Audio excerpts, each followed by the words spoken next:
And if you don't mind, if you get to the front so that, come on now, work with me, work with me video. So if you could, if you don't mind.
We'll take about 2 more minutes and let's see if there's anyone in the parking lot, and then we'll get started.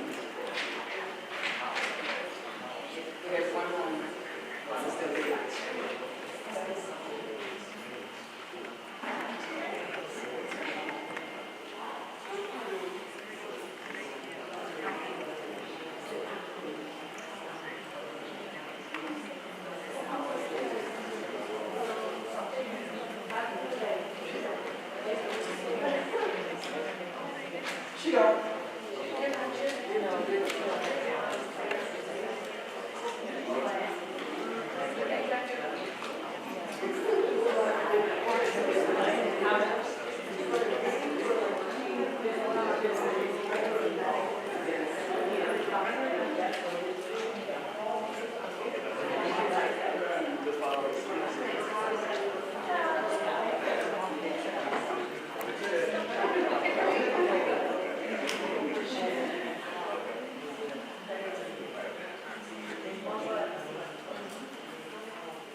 Good evening. Before Dr.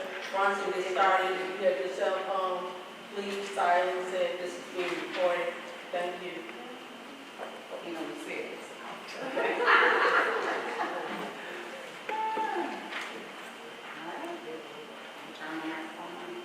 I'll do a test. Can you all hear me? Yes, we can hear you. No, I'm checking. You good?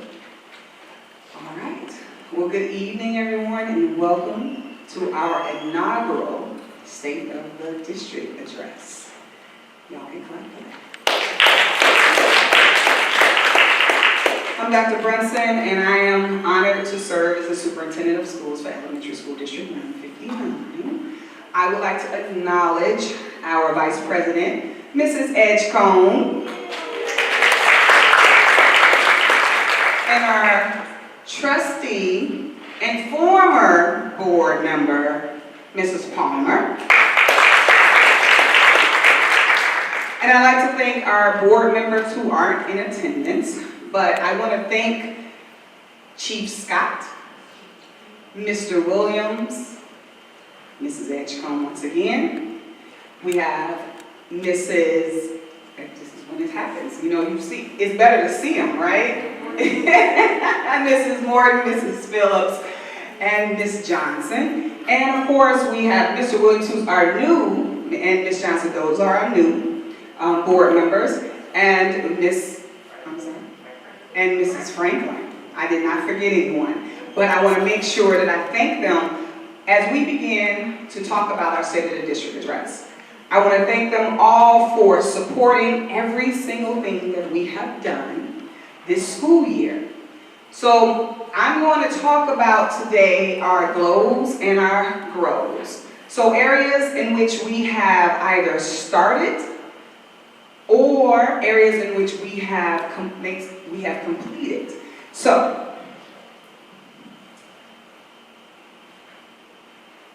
we always start with our mission and our vision.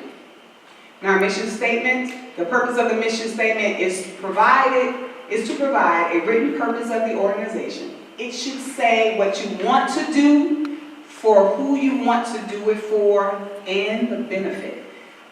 The mission statement guides what we do, and our mission statement is to educate, empower, and inspire the whole child. So understand, throughout our conversation, I will reference this, and then we have our vision statement.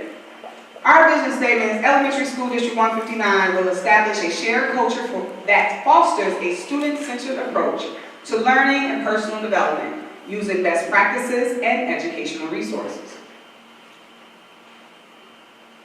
Our core values, you each have a copy of that. It is also to my left. Our core values are to be student-centered, transparency, innovation, integrity, mutual respect, accountability, and partnership. Throughout this discussion and my presentation, I will talk about all 7 of these and how important they are in helping us reach our goals. So this picture of this young man is really important. No, he is not one of our students. He's just kind of a stand-in for that. But what's important is all of the bubbles around him. As we think about educating, empowering, inspiring the whole child, this is what it means to think about the whole child. Our student voice. What are their talents and their gifts? We have to think about their academic needs, making sure that they are future ready. What does future ready mean? Whatever the future holds. Our jobs are to make sure that we give them access and opportunity to whatever they want and whomever they want to become. Social emotional well-being, we have to focus on that. We have to think about their aspirations, and we have to respect their cultural and ethnic diversity. So when we're thinking about our students, this is what we should be focused on. I'm going to start the discussion in looking at our teaching and learning and accountability department. I'll start with some of the things that we have accomplished. When you see these, I am not going to read everything that's here because I am so proud of the work that we have done. There has been so many things accomplished in 1 year, not quite 1 year, but we have so much more to do. So as you can see, we have worked very hard to establish collaborative student-centered relationships. We have provided on the ground, in the classroom, shoulder-to-shoulder curriculum and resource supports. Again, I'd like to thank my Board of Ed for understanding the vision that I brought to the district that was in alignment with our core values and the mission and vision, so that we can be focused on academic excellence, well-being, and belonging. And then our TLA team members, we provided administrators professional learning opportunities. And I'll go into that a little later throughout this conversation. I'm going to go back, because what I didn't highlight is that, as you can see, the core values, partnership and accountability.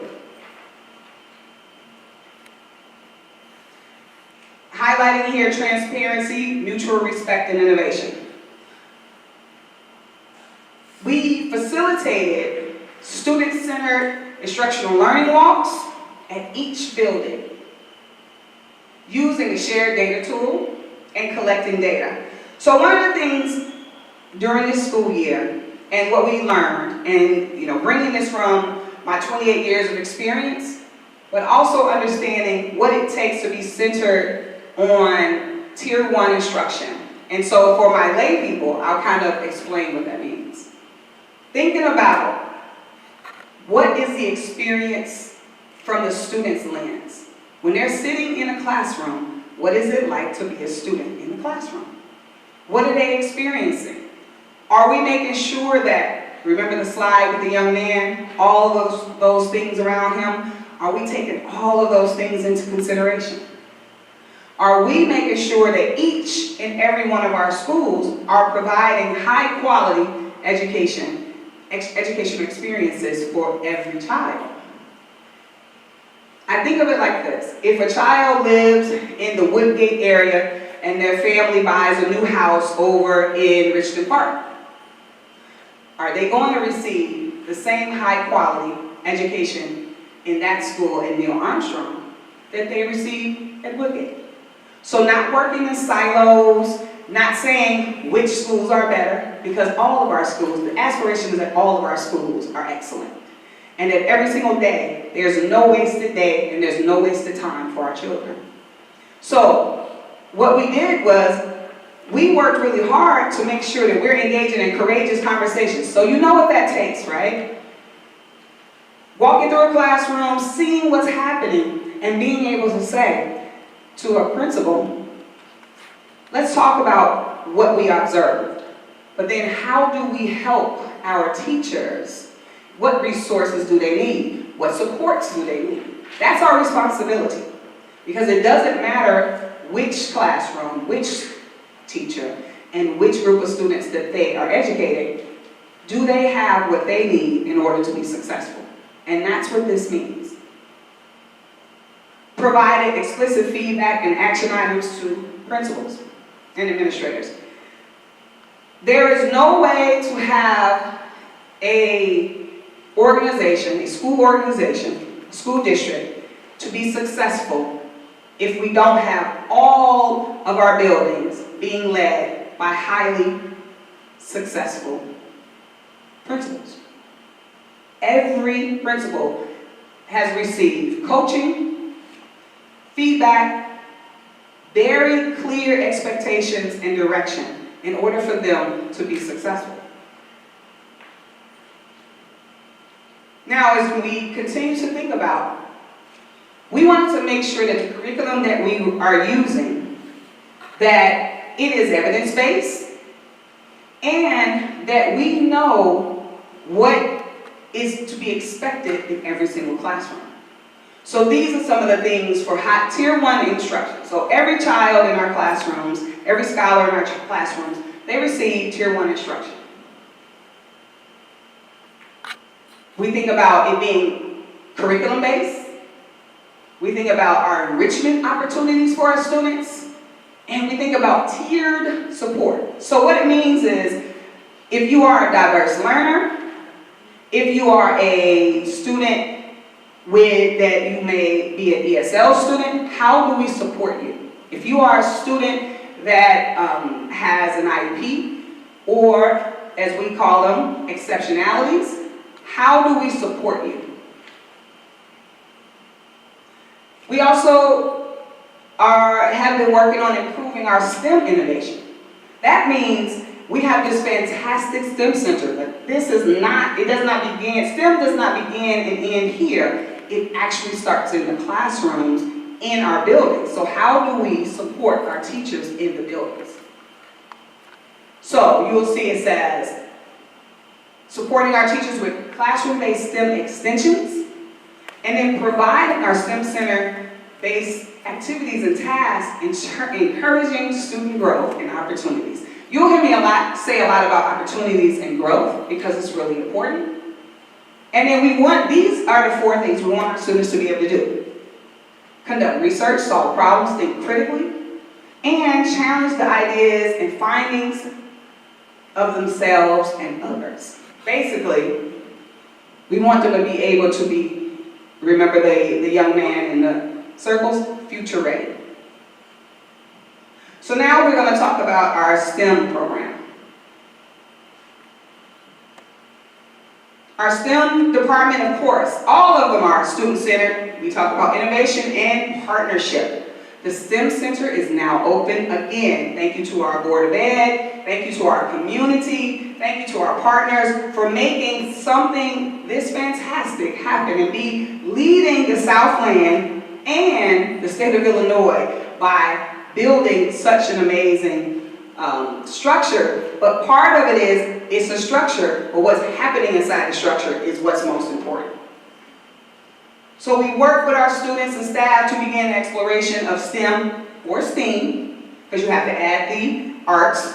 And then we acquired access to curricular resources, technology, equipment, and thinking about how do we make those connections, emphasizing those connections to STEM. Does anyone know what the percentage of STEM professionals are African American or Hispanic? 1%. Very close. It's about 7%. It's about 7%. That is, we're woefully, underrepresented. And so that is why this is really important, why STEM education is important, because are we saying that our students or our young people aren't capable? No. What it is they have not been given access and opportunity. And our job is to provide access and opportunity. My staff makes fun of me because I always say that excellence is the floor, not the ceiling. And so we have to approach it that way. We secured $30,000 in grants for Project Lead the Way. And we have been working with Green Our Planet. So Project Lead the Way is just what it sounds like. It is project-based, hands-on, experiential learning for our students. hydroponic gardens. We've been growing, the students have been growing their own herbs. They've been growing, I just finished growing some basil and some lavender. So able to eat the kale, the lettuce, and having that happen in their classrooms and creating urban gardens. And provided some inaugural community events. We're just getting started. Oh, we had our family STEM night, and over 100 scholars attended our student Saturday coding workshops. Again, established class rotation. This is all, you build this wonderful building. Now it's like, how do we get the students here? So we have hundreds of students have come through here. All of our students have had the opportunity to come here because it is about equitable access. I'm going to add to this, one of the things that is really important, it's not up there, is that we have, and our Board of Education has approved our transportation plan because of one of the things that was a barrier, and I always remind people, we don't want to be a barrier to our own success. So that means, how do we strategize and make things come to fruition? And one of those is transportation. Our buses should be here in the next couple of weeks, and we have will now have a fleet of 2, and those will be used during the day to get our students back and forth from the STEM Center to school. That was a barrier, and so now we have taken care of that. The other is the revitalization of our K-8 technology courses. So the STEM Center isn't just about what happens here, it is what is happening in our buildings as well. And there is a necessary need for the revitalization of our technology courses and our equipment and increased exposure to STEM and STEAM in each building. Again, so this is moving forward, student center, innovation, and partnerships. Again, Project Lead the Way. Expanding, this next year we're really going to be working on expanding and developing learning opportunities for our students in aerospace. We have a partnership right now that's going to help us with increasing and expanding our opportunities for aerospace and developing a STEM-related professional development strand for our teachers, our staff, as well as continue with our STEM fair, and then we're going to have a STEM career fair, because what our students need to be able to see is what are the opportunities for them. Because if we only give them a small window to look out of, that's all they're going to see. We want to open the window and make it as expansive as possible. All kinds of careers in the STEM field, because what did I tell you all? 7%, that's all. For our African American and Hispanic students, 7%. That is an extremely small amount of students that go into the STEM field. So now, our best resource is our human resource. I am so proud of the work that we have done as it relates to our human resource department.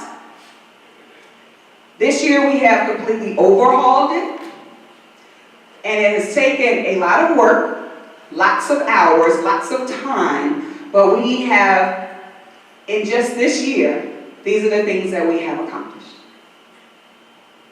I'm so happy to have the people working in the Human Resource Department because I was me before they were hired. So I was happy to pass that on to the Human Resource Department. And what we're focused on in the Human Resource Department is innovation, integrity, accountability, and partnerships. We have improved our recruitment, hiring, and retention process. I want to talk about the retention process because this is the one that everyone is most concerned with. There are 852 schools in the state of Illinois. And the pool of talent is small. So what is important is that when we do recruit you and hire you, we have to keep you. So what does that take? And the conversations that I've had with my principals is people don't leave jobs, they leave bosses. if you make this an attractive place for them to learn and grow, they will stay. If you make it so that they feel like they are seen and heard and they can show up as their authentic selves, they will stay. So relationships, culture, and climate are so important to me. I have spent my time this year speaking to hundreds of people, and that is not an exaggeration. Hundreds of people. That's thousands of hours, and I'm not exaggerating, to ask them, what is your experience here and how can we make it better? That's what keeps people. I actually did my dissertation 300 years ago on that, and part of what I have become an expert at, my team will tell you, spotting talent. It's an expertise, and most people don't like to brag about certain things, but that's something that if you look at, you wouldn't know that. I'm very good at spotting talent. But what I'm even better at is cultivating and creating talent. And so, with that being said, we have improved our onboarding process with 50% decreases in the number of vacancies. And this year, we have retained 92% of the people that we have hired since July 1. That's a huge number. Now, some of the people have left. We have one very talented teacher who is leaving to pursue her dreams of becoming a star. There are some people who have left for other opportunities. But to maintain and retain 92%, most companies cannot say that. Especially in this market where there are so many opportunities, right? We've also created partnerships with Governor State, Grand Canyon University, the Environmental Technical Institute, and the Golden Apple Foundation. These are all opportunities, and we are making even more, like working with other universities, but these are our partnerships that we have, because it's really important for universities to know that your school exists. It used to be where you could put and all of my administrators in the room know, you have a third grade position, and there used to be 100 people that would apply for it. You'll be lucky to get 10 now. So it's really important that you are able to spot talent, and then make sure that you're retaining that. We created a Grow Your Own program, and we currently have had 2 of our current staff who have successfully completed that program. We have done employee surveys because we want to know about the culture and climate. How do we improve your experience? Chat and chew, listening sessions, please tell us how we're doing, because you have to be committed to continuous improvement. You can even if you're being successful, you can never think, oh, I have arrived, or things are great. You should always be focused on, how do I make things better? We worked on a salary range for district and administrative employees, which is really important, because when we're hiring people, people want to know what they're going to make. And they want to make sure that it is comparable and competitive. I said there were 852 school districts, right? If you are a talented person, people are fighting for you to come. So we have to make our school district, elementary school district 159, we got to make it stand out to keep our people. And then we created a new employee handbook. Now, what do we have for 2024? We're going to continue to build on our digital first concept. Before I came, everything was on paper. If you got hired, you filled out this paper. And then you got another piece of paper, and then guess what you got? Another piece of paper. We live in a digital world, yet we still want to be equitable. So if someone needs that, we will definitely provide that. But we want to streamline everything so that you can sign this document using DocuSign, you can upload this document if necessary. And so those are the things that we're working on as far as becoming digital first. Working and to expand our Grow Your Own program. It is really important for our organization to consider what type of talent, who's talented in your organization already. How do we pull people forward and give them the opportunities that we may have? We do not want to have positions where we always have to go outside our district to fill. So that is really important. That also makes this an attractive place for people to stay, if they know they can grow, right? And there's opportunities for them.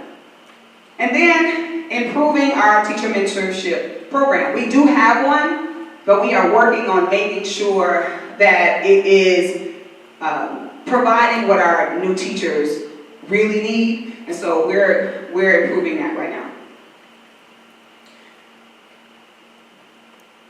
So now we're going to talk about our bilingual and ESL program. Many of you know that this year we welcomed 58 newcomers from Venezuela. Every single time I talk about this is where I'm reminded of the human spirit. This how the resilience of it. We had people who traveled thousands of miles to come to a place that we call home for the hope of freedom and a quality education. I got a call from ISB and they said, Dr. Brunson, we have these students, and they're coming to your community. Took me over the weekend to come up with a plan, mobilize everyone on Monday, and we executed the plan. The look on the faces of the people, the parents, and the young people that we welcome, there are no words for how touching it was to welcome them to come to our district. I am so proud of the Colin Powell staff and the Seed and Prairie staff for welcoming the students when we didn't have a game plan. All we knew that we were amazing and that we loved children and we were going to figure it out. We had people who donated clothing, coats. Because remember, they're coming from Venezuela and they showed up here in the wintertime. People donated so many things and welcomed them. And this right here reminds me when things get tough, that this is when we have shown to be our best. Because I always remind people, be the people or be the person that you need when you're in need. And I can tell you that we stepped up, and I was so proud of that. Again, was it perfect? Absolutely not. But we did the absolute best that we could. Because if that were you and your family, wouldn't you want somebody to give it a try? So whenever things get tough, think about them who traveled thousands of miles to come and be here with us. It was beautiful. And we have some of them graduating, and their families have been so thankful. We didn't speak the language, but when we were there registering them and talking to them, you just knew that we knew that they were happy, we knew they were grateful, and what we knew is that they were in the right place. So one of our goals for next year is to create a comprehensive newcomer plan, just in case that happens again, right? And then to provide a parent university, ESL classes, literacy, and SEL support. Provide co-teaching and modeling to improve upon our EL learning strategies. That's really about innovation right there. And improve and strengthen our bilingual parent association. So now let's talk about everyone's favorite, the business department. The business department has been focused on being student-centered, partnerships, and innovation. There is a lot here. And when I say this was all done in 1 year, absolutely.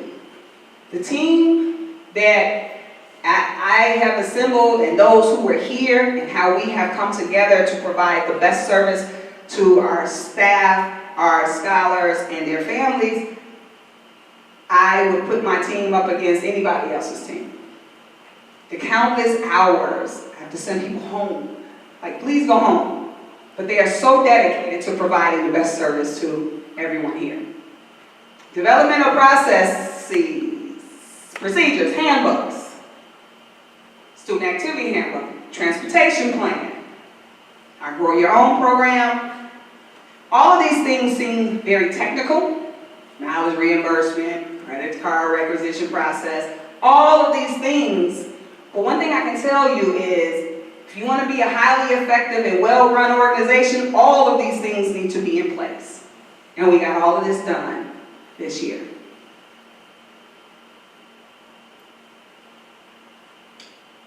We provided $1.7 million in tax relief to our taxpayers through the State of Illinois Property Tax Relief Grant. Feel free to clap for that. There we go. People who pay taxes here. That also increased our evidence-based funding by approximately $1.3 million. One of my jobs, and working with my board of ed, we are stewards of the people's money, and that is so important. And we are always trying to figure out, making sure that we are spending the money that we have and it's in the right places, but also how do we make sure that our community, they don't feel the pinch, but we can do the best we can. I actually had the opportunity to travel to DC with, in the inaugural 100 Superintendents March, and we didn't march that far, you all. Everybody was in suits. I was like, how are we marching? And we're in suits going to Capitol Hill. But we walked. And so, but the interesting thing is that there were superintendents from all over the country. And we were lobbying our lawmakers to basically make good on their promises for them, the federal dollars, to pick up more of the tab of educating children. Because this is where the inequities come in. Because it depends, we rely so heavily on our communities that depending on what community you live in, the zip code you live in, will dictate the quality of the education that you receive. And that should never be. And so that was one of the things, among other things, SEL, we went there to talk about social emotional learning and things like that. But what we were there lobbying for were, please spend more money, give more money to school districts, as opposed to having school districts try to find the money, right? Because the average school district spends about $24,000 per student. Very affluent school districts spend about $37,000, $38,000 per student. But if you are a school district that cannot afford that, then your students are going to receive less. So we're there asking, I'll let you know how it goes. We asked, we'll see what happens, right? So we maintained a balanced budget and also completed the $8 million capital project for our new STEM center. And managed and completed $2 million in capital improvements for our 4 new playgrounds, which will open on May 11th for our students to start playing. And so now that is, I know our kids are so excited. They've been walking around, peeking over the gate. But next week, we will be able to finally open up our playgrounds. And then Seaton Prairie, we're going to start that, we're going to start that in August. It started off with wanting more space for students, just, a few more classrooms. But as I said to our wonderful Mrs. McCaskill, let's dream bigger. If you're going to open a wall up, dream bigger, right? So now we're going to renovate these classrooms, and then because we're starting it this year, and now we're going to have a state-of-the-art media lab, and something that the Board of Education has been asking for is how do we increase space for pre-K? Because right now we have like a 50, 60 family wait list. One of my visions, one of my goals is to have pre-K at every school, except for, of course, Golden. And so now we will have 2 pre-K ready classrooms.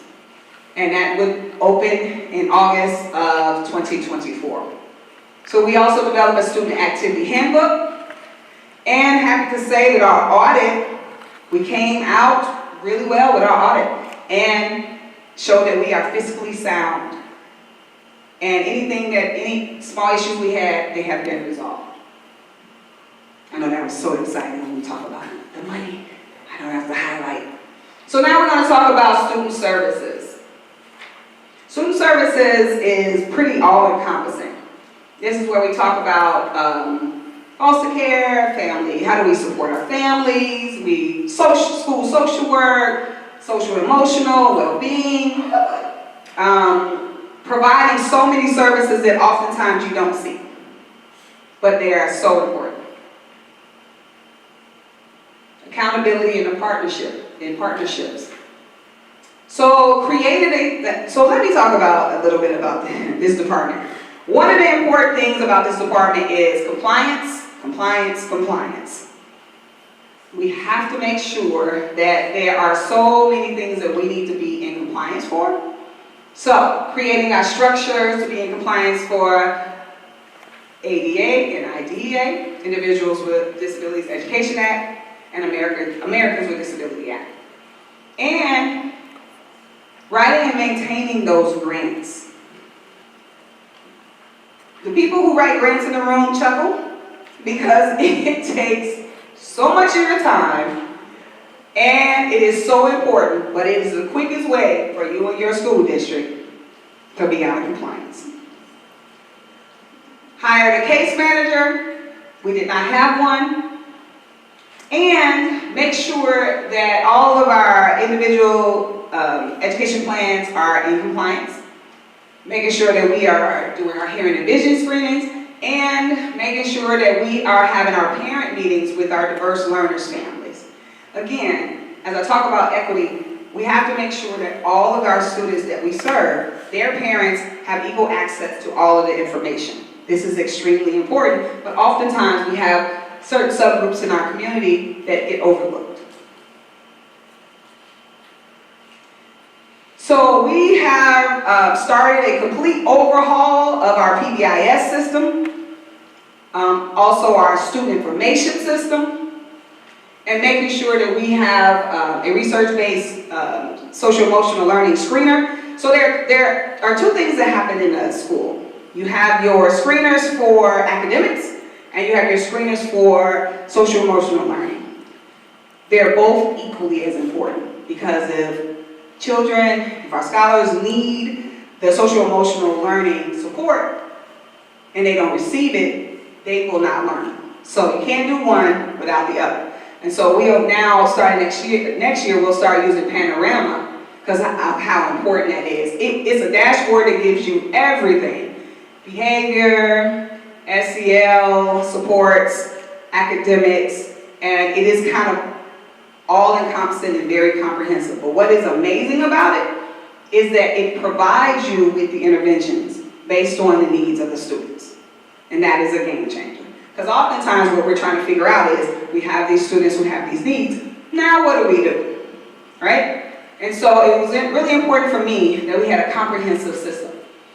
We increased social worker collaboration. Remember at the beginning of this discussion, I talked about we don't work in silos. We want to make sure that every single person in our district has the support that they need and that they understand, like all the social workers, making sure that they work together. Do you have something that's working at your school? Maybe we can utilize that at another school. So having people have support systems as well. And I don't know how many times I want to say compliance. I need to put that just on one big screen.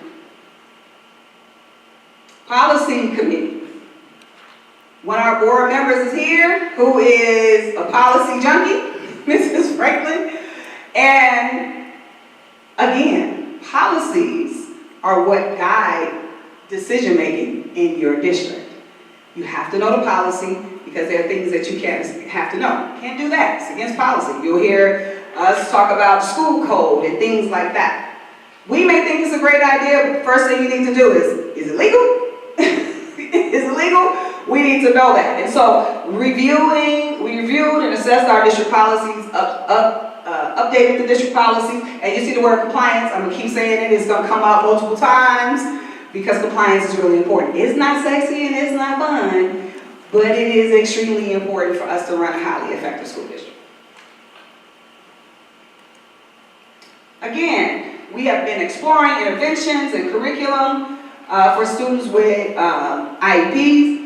What is really important, I was a special ed teacher for 13 years before becoming an administrator.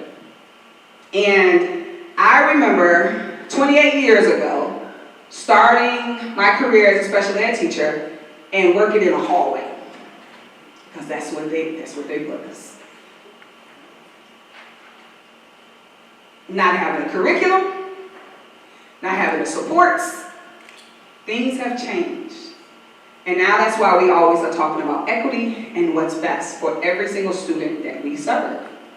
So we have done the same thing. It's thinking about how do we build on our social emotional structures for MTSS, multi-tier support system, with research-based tiers. I know all of this sounds technical, but remember the young boy at the beginning of this slideshow, at the beginning of my discussion. When we are thinking about our children, our young people, our scholars, they are not one-dimensional, they are three-dimensional. They come to us with needs, they come to us with assets, they come to us with aspirations, and sometimes they come to us needing more. So how do we know what they need? The other is we build in the capacity of our paraprofessionals. Again, I am really big on everyone that sees, touches, talks to, mentors, coaches, whomever is in the lives of our children, that they have the support that they need to be successful. Can't expect people to be successful or understand a standard or meet a standard that you haven't made clear. And also restorative justice training. So the thing about restorative justice is this. So there's this little thing called SB 100. And one thing about this is important because our young people are going to make mistakes. But we are required, morally, ethically, and it's just the right thing to do, to teach them and give them tools to navigate a very complex world. It is not fair, nor is it morally or ethically sound to only think of punishing. My staff always hears me say, I don't like to talk about decreases, I like to talk about increases. We're only talking about we want to decrease how many students are suspended, we want to decrease, people can fudge numbers and it can be decreased, right? I always talk about how do we increase their ability to engage in courageous conversations? How do we increase their ability to resolve conflict? Because guess what, adults? We are not always around. If they're being bullied or something's happening, we have to give them the tools to be able to navigate and engage in dealing with difficult situations. So that's our responsibility. So I'm always about what do we increase? How do we increase that? So in educational services, this department does a lot and have accomplished a lot because previously there wasn't someone in this position for pretty much all of last year. So updated this year's school student handbook. These are really important. I had the opportunity to sit down and talk to 60 middle school students. And when I say I talked to hundreds and hundreds of people, right? But one of the things that the students told me is that they do not feel safe. Not here in our schools. They just don't feel safe in the world. And that is heartbreaking to hear from young people who have so much to live for and so much living to do. So for me, and I guess this is my military training as well, is safety and security is everyone's responsibility, and we have to make sure that we have sound structures in place. So working with the Educational Services and Operations Department, updating all of our emergency operations plans, making sure that we have structures in place, evacuation drills and procedures and all of our other methods of communication. Since the inception of school fire drills, not one child in America, and it happened it was like the 60s when the last time they had a huge fire. It was a Catholic school in Chicago, and lots of school children died. Ever since then, we have implemented school fire drills, and not one child has been lost to a fire drill since then. Like from a fire, because of fire drills. So kids, it's not their favorite thing, and the principals in the room know it's not your favorite thing either. But I always remind them of that because it is important for everyone to know how do we keep our schools safe, and everyone understands that. So we're happy to say that all of our schools are 100% in compliance. That compliance, you hear that again, you heard that again, right? And we have a district-wide threat assessment plan. Now, I can't tell you all the details of that plan because we're on camera. But I can tell you that, unfortunately, when we had the scare in December, coming back into January off of winter break, that was tested. Because you never know if it's going to happen, right? So you always have to be prepared. And we were able to manage the threat and able to work with our police department and our local police departments, I should say, and we were able to manage through that. But that came from preparation.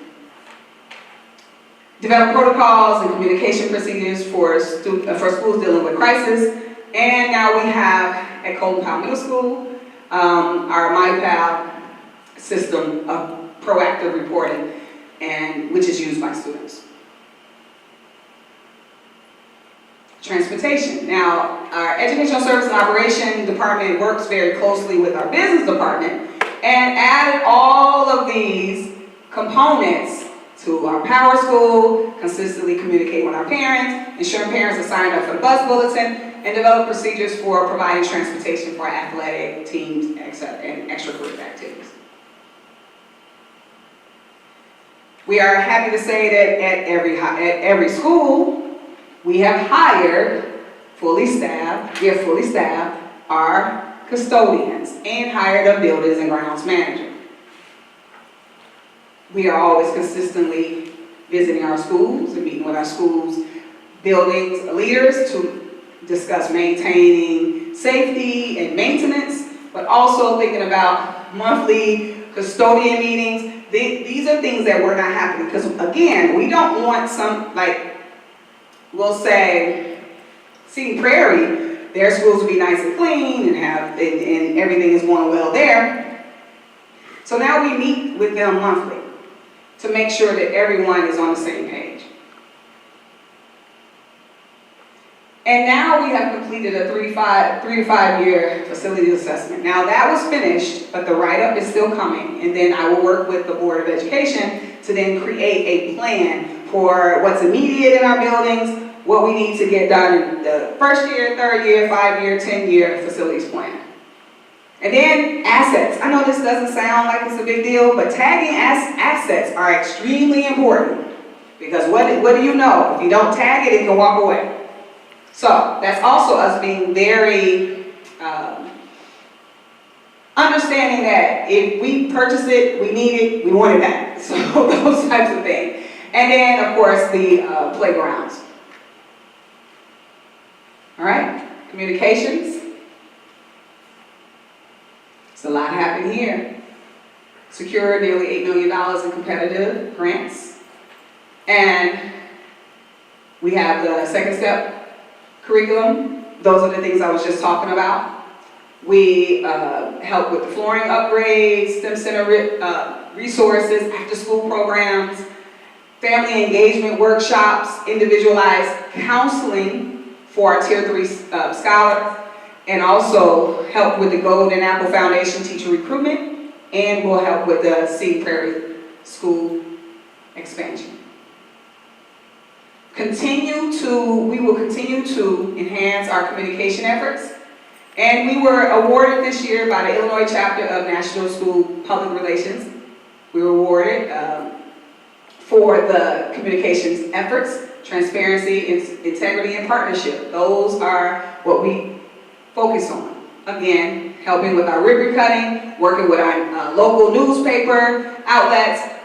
We have our quarterly community connection newsletters, and then internal and external communication procedures have improved. So again, hundreds of people we talk to, parents, families, staff, students, and then now we have our STAR Awards. So far we have, during our first and second quarters, we've honored 13 staff members and 250 other stakeholders. And 250 people have attended. We established our Scholars of the Month, and we increased our partnerships with community organizations and local officials. All of these are partnerships that we have. Of course, the Village of Matheson, our police department, and these are all of the people that we have joined with to provide services to our schools and our scholars. We want to continue to seek funding. We also want to utilize and support the establishing of our district-wide after-school music enrichment program. And again, funding our restorative practice programming, provide guidance about branding, transparency, and establish our district communications committee, and update our communications plan. All right, last but finally not least, our IT department. His is pretty simple, innovation. We created and implemented the network design for the STEM facility. All of the things that make everything work, our technology department does all of these things behind. Upgrading our bandwidth, replacing our network switches, all of the things that we take for granted, we have made sure in our technology department. Nice signs that you see, the LED signs, and the elementary, LED signs, at the elementary schools. So if you have not paid attention, go and take a selfie in front of them. And of course, replace our outdated AC equipment. Cybersecurity risk, we have updated that to make sure, because I don't know if you've been paying attention, but there's been a lot of this happening. Cybersecurity is huge. Also the issues of swatting and all of these things that are happening. So we've been really trying to be above all of that, in front of all of that, I should say, and making sure that we're upgrading our servers and replacing our smart boards. And this year we'll begin our transition to using the Google platform. So these are the things that we are going to be working on starting this upcoming school year. So I'm going to begin to wrap up. And what's the road ahead? What I want to say about this, and this is pretty quick. We are going to start looking at our strategic plan. The one that we have was written and completed in 2019 to go through this school year. Next year we need to really start digging into it and improve it, and think about what do we want to do as we are thinking about the future. And so our strategic plan, so we'll be looking for community members, we'll be looking for our staff and all of our stakeholders to help us start working on our strategic planning. We have to really start focusing on being more intentional as it relates to equity. Oftentimes, if you work in a homogeneous community, most people think equity has a lot to do more so with race. But we have to think about our diverse learners, we have to think about socioeconomic status of the families that we serve, think about different family structures, and really thinking about that not one family, not one child, we're not all alike, right? And so thinking about, are we making intentional decisions as it relates to equity? Leadership. I spoke about this very briefly earlier. We have to start thinking about succession planning. A healthy, highly effective organization is always working to improve every single day, every single year. But what happens when you have that one person who knows how to do something and they leave? Right? So we have started cross-training people to make sure that more than one person knows how to turn on the lights, because that happens, right? And everyone's looking like, I don't know how to do that, I don't know how to do that. So it's really important if you want to have an effective organization, highly effective organization, that we're also thinking about people retire. So who's next from within our school district? We are always asking, our HR department does a great job of asking, so what else do you want to learn how to do? So then we try to figure out how to get that education for you. We have some of our principals, you know, as much as they don't want to think about it, but there will be a time when they will retire. So how do we make sure that we have seamless transitions? So we're working on making sure that we are being focused on our leadership so that there are seamless transitions and that we're not trying to fill all of our positions from outside. It's really important to be focused on that. This is something that's really near and dear to me. I really do believe, I said at the beginning, how we talk about elevating and celebrating. How do we make sure that no one in our district feels alone? I was having this conversation with someone earlier, and I said, if someone is struggling, what I am hopeful about that person struggling, if you're struggling, you're still trying. So that means that, how can we help? There should never be a person in our district that is struggling. And I'm going to say this, we should never be the ones creating the struggle. And that is something that is very near and dear to me, that I am and will have concerns about.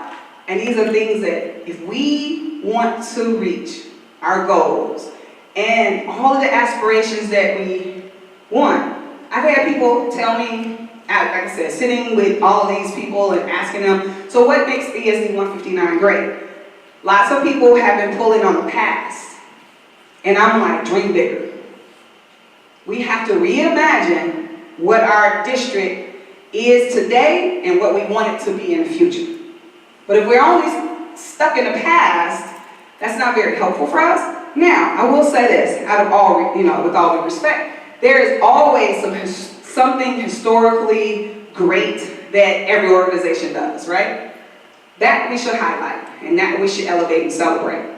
But I am really asking that we understand how important it is that we take care of each other. We cannot, all those things that I just pointed out today, I could be talking for 3 hours about how much we have accomplished in a year. And it wouldn't be fluff, it would be real. Why? Because we wanted to accomplish those and we worked together to accomplish those, because one person can't do it all. But we cannot be the barriers to our own success. I want to repeat that because this is very important to me. We have to work together. We have to collaborate. If somebody is struggling, push them forward or pull them along. Don't walk over them. And I am seeing some of that. We will never live our core values or reach our highest aspiration if that is how we handle things. Lastly, I sat and I spoke to our middle school students, and I had one question. And every time I ask this question, it brings tears to my eyes, so I'm going to do my best. I spent hours with them. And I asked, do you think that we have prepared you for the life that you want to live as you have matriculated through our school district? And I'll tell you this, not every answer was good. One thing I had, like I told you, I have a couple of secret talents. And one is I have a talent and a knack for getting kids to tell me anything. because they know they can trust me and I will be responsive to what they say. They were so honest, brutally honest. And as the superintendent of ESD 159, I have a moral and ethical right and responsibility to make sure that every single student and scholar, young person, baby, child in our district never feels that we don't care about them, we are not preparing them, and that we're they look to us as adults to get it right. They look at how we treat each other. They look at how we talk to each other. And the things that they shared with me were very concerning. But they also shared a lot of things that were very hopeful. But what I want us to do is understand that that is our responsibility, is to make sure that when they leave us and they go on to 227 or Southland or wherever they go, that they're going to look back on this experience and be proud that they went to school here, and that we know that they are prepared for whatever that is that they desire. Thank you. But the only way we're going to do that if we do it together. So, the thing that brings me the most joy is spending time with our students. When things get tough, I was at Neil Armstrong dancing yesterday with Mrs. Etherly. Sometimes I'm out over at Woodgate, just kind of hanging out with the kiddos, Seton Prairie, just that's what brings me the most joy, and it recenters me, and it also gives me more fight. Because that's what we have to do. These are all of our schools, and our tagline, of course, is Thrive in 159. And the Thrive is for everyone. And so I thank you for your time today. Thank you for listening. And that's all I have.